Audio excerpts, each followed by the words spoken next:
नमस्कार, मैं शालिनी और आप देख रहे हैं नेशन 9 टुडे, आम जनता की आवाज। आइए बढ़ते हैं आज की बड़ी खबर की ओर।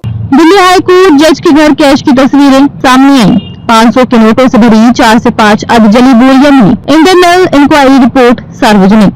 दिल्ली हाई कोर्ट के जस्टिस यशवंत वर्मा के घर से मिले कैश की तस्वीरें सार्वजनिक हो गई हैं। दिल्ली हाई कोर्ट के चीफ जस्टिस DK उपाध्याय ने इंटरनल इंक्वायरी के बाद सुप्रीम कोर्ट को 21 मार्च की रिपोर्ट सौंपी थी। 22 मार्च की देर रात सुप्रीम कोर्ट ने रिपोर्ट सार्वजनिक कर दी है। इसके साथ ही 3 तस्वीरें भी जारी की गई हैं। इसमें 500 रुपए के जले हुए नोटों के बंडल दिखाई दे रहे हैं। रिपोर्ट में कहा गया है कि 14 मार्च को जस्टिस के घर आग लगने के बाद फायर ब्रिगेड की टीम वहां पहुंची थी। आग पर काबू पाने के बाद 4 से 5 अब जली बोरियां मिली। उनके अंदर नोट भरे हुए थे। उधर रिपोर्ट में जस्टिस वर्मा का पक्ष भी है, जिसमें उन्होंने कहा है कि जिस रूम में नोटों की गड्डियां मिलने की बात की जा रही है वह उन्होंने या उनके परिवार ने कभी कोई पैसा नहीं रखा। वो एक ऐसी खुली जगह है जहाँ हर किसी का आना जाना होता है। उन्हें इस मामले में फंसाया जा रहा है। घर के परिसर में मिले इतने कैश को जस्टिस वर्मा कैसे जस्टिफाई करेंगे? जितनी भी रकम मिली है जस्टिस वर्मा ये भी बताएं कि उसका सोर्स क्या है। 15 मार्च की सुबह किस व्यक्ति ने जले हुए नोटों को कमरे से हटाया था? जस्टिस वर्मा के घर सिक्योरिटी ऑफिसर्स और गार्ड की डिटेल्स भी दी जाए। पिछले 6 महीने में जस्टिस वर्मा की ऑफिशियल और पर्सनल कॉल डिटेल निकाली जाए।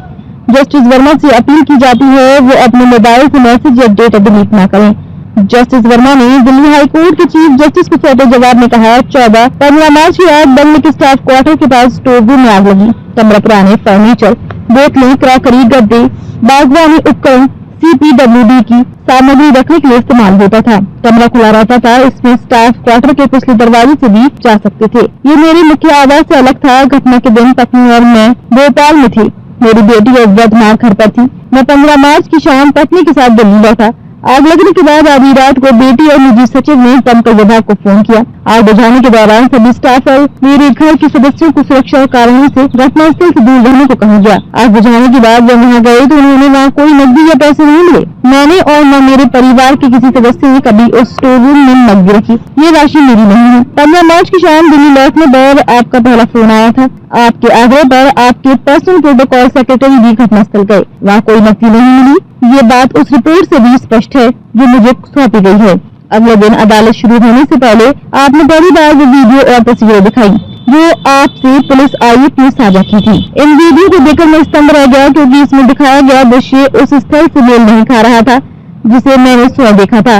इसी कारण मैंने पहली बार ये कहा था कि ये मुझे फंसाने और मेरी छवि धूमिल करने की साजिश प्रतीत होती है। घटना ने मुझे ये विश्वास दिलाया है कि ये केवल षड्यंत्र का हिस्सा है जो दिसंबर 2024 में सोशल मीडिया पर मेरे खिलाफ लगाए गए निराधार आरोपों से जुड़ा हो सकता है।